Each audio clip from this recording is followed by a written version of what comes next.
கரூரில் 41 பேர் இறந்து போனதுக்கு அடித்து சொல்வேன் முதல் காரணமும் முக்கிய காரணமும் தளபதி விஜய் மட்டும்தான் அப்படின்னு யாராவது சொன்னால் உங்களால் அதை எப்படி ஏற்றுக்கவே முடியாதோ அதே மாதிரி தான் இந்த உலகத்திலேயே உங்களுக்கு இருக்கிறது தான் பெரிய கஷ்டம் அப்படின்னு நீங்கள் நினைக்கிறத என்னாலையும் ஏற்றுக்க முடியல.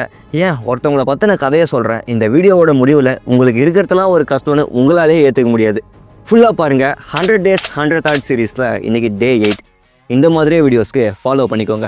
3/3/1987 அன்றைக்கி அயன் லேடி ஆஃப் பாகிஸ்தான்னு சொல்லப்படுற முனிபா மசாரி பிறகுறாங்க. இவங்களுக்கு சின்ன வயசுலேருந்தே பெயிண்டிங் மேலே ரொம்ப இன்ட்ரெஸ்ட். ஆனால் இவங்களுக்கு 18 வயசுலேயே கல்யாணம் ஆகிடுது. அந்த கல்யாண வாழ்க்கையும் ரொம்ப சிறப்பாக போச்சான்னு கேட்டிங்கன்னா கிடையவே கிடையாது. சண்டை சச்சரவில் போய்கிட்டே இருக்கும்போதே இவங்களும் இவங்க ஹஸ்பண்டும் போன கார் ஒரு ஆக்சிடென்ட் ஆகுது. அவங்க ஹஸ்பண்ட் தப்பிச்சிட்டாரு. ஆனால் இவங்களுக்கு ஒரு உடம்புல எவ்வளோ அடிப்பட முடியுமோ எல்லாம் பட்டு உடம்பு முழுக்க பிளேட் வைக்கிறாங்க. சர்ஜரி முடிச்சுட்டு டாக்டர் வந்து சொன்ன 3 வருஷம் இவங்களோட வாழ்க்கையே புரட்டி போட்டுருச்சு. ஒன்று, அவங்களால இனிமேட்டு குழந்தையே பெற்றுக்க முடியாது. 2வது, அவங்களால இனிமேட்டு எழுந்து நிற்க முடியாது. வீல் சேர்லேயே தான் லைஃப் லாங் இருக்கணும்.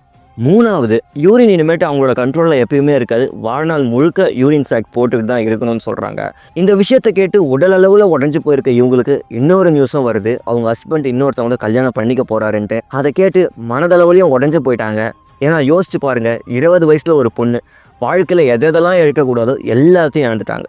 அதுக்கப்புறம் 2 வருஷம் கம்ப்ளீட்டாக பெட் ரெஸ்ட் எடுத்து வாழ்க்கையில் நமக்கு என்ன ஆனாலும் சரி எதனா ஒன்று சாதிச்சே ஆகணும்னு முடிவு பண்ணி திரும்ப பெயிண்டிங்கை கையில் எடுக்கிறாங்க.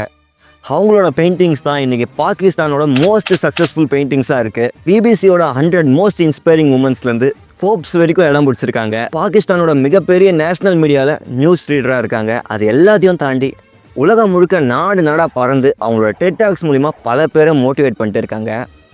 பெண் தானே அப்படின்னு இன்னுமே ஏளனமாக சொல்கிற பல பேர் வாழ்கிற இந்த உலகத்தில் ஒரு பொண்ணு ஒரு விஷயத்த சாதிக்கணும்னு நினச்சா போதும். எப்படி இருந்தாலும் சரி, எந்த சூழ்நிலை இருந்தாலும் சரி, அவங்களால சாதிக்க முடியும். பெண் தானே கிடையாது, பெண் தான் நிரூபிக்கிறதுக்கு இவங்க மட்டும் பத்தாது. இவங்கள மாதிரி உடஞ்சி போயிருக்க உங்களை மாதிரியும் பல பெண்கள் இந்த உலகத்துக்கு தேவை. நம்மளால முடியாதுன்னு நினச்சிங்கன்னா யோசிச்சு பாருங்கள். அவங்களோட யூரின் கூட அவங்களோட கண்ட்ரோலில் இல்லை. அவங்களால இவ்வளோ சாதிக்க முடியும் போது ஏன் நம்மளால முடியாது? ஒரு நிமிஷத்துக்கு முன்னாடி இந்த உலகத்திலேயே உங்களுக்கு இருக்கிறது தான் பெரிய கஷ்டம்னு நினச்சேன் நீங்கள் இப்போ இவங்களோட கதையை கேட்டு நமக்கு இருக்கிறதுலாம் ஒரு கஷ்டமே இல்லைடா, வாழ்க்கையில் நம்ம நினச்சா என்ன வேணாலும் சாதிக்கலான்ற ஒரு தைரியம் உங்களுக்கு வந்திருந்தா ஹார்ட் எமோஜியை கமெண்ட் பண்ணுங்கள். ரொம்ப உடஞ்சி போயிருக்கோம் உங்கள் ஃப்ரெண்ட்ஸுக்கும் இந்த வீடியோவை ஷேர் பண்ணிவிட்டு ஃபாலோ பண்ணிக்கோங்க. நாளைக்கு Day 9ல் 5:55க்கு மீண்டும் சந்திப்போம்.